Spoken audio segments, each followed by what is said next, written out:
Well, it's wonderful to have the chance to talk to both of you. And I want to start with how does it feel to be in the same room with somebody that has been playing you? Pretty bizarre.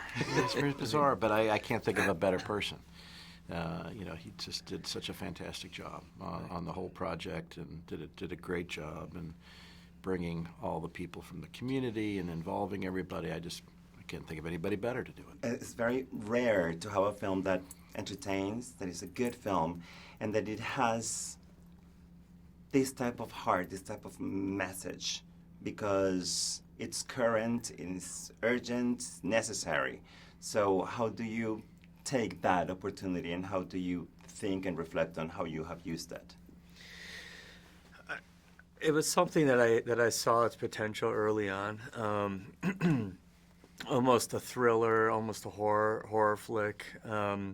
Something that I did feel like could be entertaining and popular, but also a real true story. And certainly, there's no lack of paranoia, no lack of discovery, no lack of investigation, no lack of a sense of impending harm or danger. Yeah. And so I really did feel like you could deliver on all those things like any great thriller does, but also like really deliver on a true and terrifying story. And now this terrifying story is condensed into this book. There was an article, now it's a film. There's yet a third one in which we get to know what happened, what still is happening, and your constant fight. Right. What moves you to still be on that fight? I guess I think back to Wilbur Tennant saying that if people could see what he's seeing, that things would be different. People would get it, and that there's a problem here, and that we could do something about it. And for the last 20 years, that's what I've been trying to do as well. Once I saw what we saw within the documents of DuPont and what was going on with this public health threat, just the idea that if we could bring this story out to more people that could see it and see what really happened, that we could actually do something about it and fix it and change it. Mark, in this film, there is a beautiful tribute to people who are no longer with us. The person that started this whole case, and I think that there is a very respectful way in which we pay tribute to that struggle, and I want to know how was that part in the conception of the film to do this in such respectful way.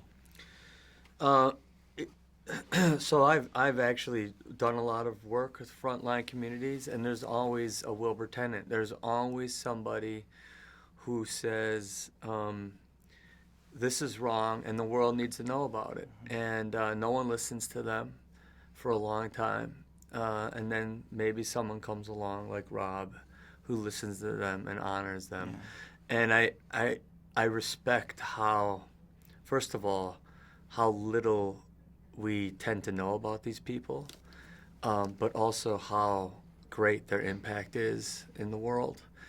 And so I know that I felt this way, and Todd felt this way, and I know Rob felt this way, and that Mario felt this way, our writer, that we wanted to make sure we centered on these people and honored them as much as we were honoring Rob's story, and make sure that that they're remembered in the right and proper way. And his family just saw the movie. Wilbur Tennant's family saw the movie. I thought it was great. I mean, they were really appreciative of what Mark and Todd and the other people did to put the story together and to show what that family actually had to go through and what they did for all of us to know what we now know. Well, thank you both so much. Sure. Thank you. Yeah, Thank you. Great. Good to see you again. Nice to see you. Always good to